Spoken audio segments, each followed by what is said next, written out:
Borrowed Lives by Lucas Castleman. Chapter 1. The Last Normal Day. I remember the last day of my old life with a clarity that haunts me still. It was June 2nd, 1984, a Saturday filled with sunshine and the sort of gentle breeze that promised summer was just around the corner. We lived in a modest house on the edge of Maplewood, New Jersey, the kind with a small backyard and a white picket fence that needed repainting. It was not a house of great architectural beauty, but it was home. The morning began as usual with the smell of coffee brewing and the distant sounds of cartoons which my children, Ellie and Max, watched religiously each morning. The scent of toast burning slightly, as it often did when Anne got distracted by a phone call from her sister, filled the kitchen.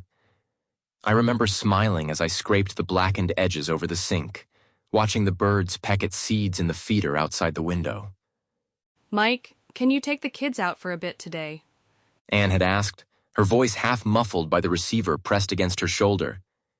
"I need to sort out the attic and those two will just make a mess if they're around." "Sure thing," I replied, flipping the now somewhat salvageable toast onto a plate. "How about we go to the park?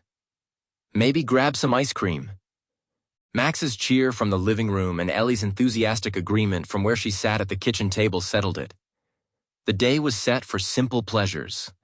The park was alive with the sounds of children's laughter and the occasional bark of dogs chasing frisbees. I pushed Ellie on the swings, her light brown hair flying back with each push, her laughter ringing out like music. Max, ever the adventurer, climbed the jungle gym with the fearless abandon of a child who had yet to learn the harshness of gravity. Sitting on a nearby bench, I watched them, a contentment settling over me that was as warm as the sunlight dappling through the trees.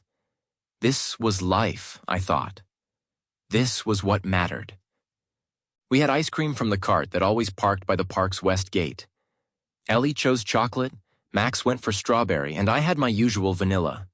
We sat on the grass, the three of us, our legs stretched out, ice cream dripping down our hands, sticky and sweet. I remember thinking, remember this, remember how perfect it all is. We returned home in the late afternoon, the kids tired but happy, their faces flushed from the sun. Anne had managed to clear out much of the attic, her brow furrowed in concentration as she sorted through boxes of what she called memories and junk. Dinner was a simple affair of spaghetti and meatballs, Anne's specialty, with garlic bread that Ellie loved to help make. We ate together, talking about our day, about school, about the upcoming summer vacation we had planned to the shore. Sample complete. Ready to continue?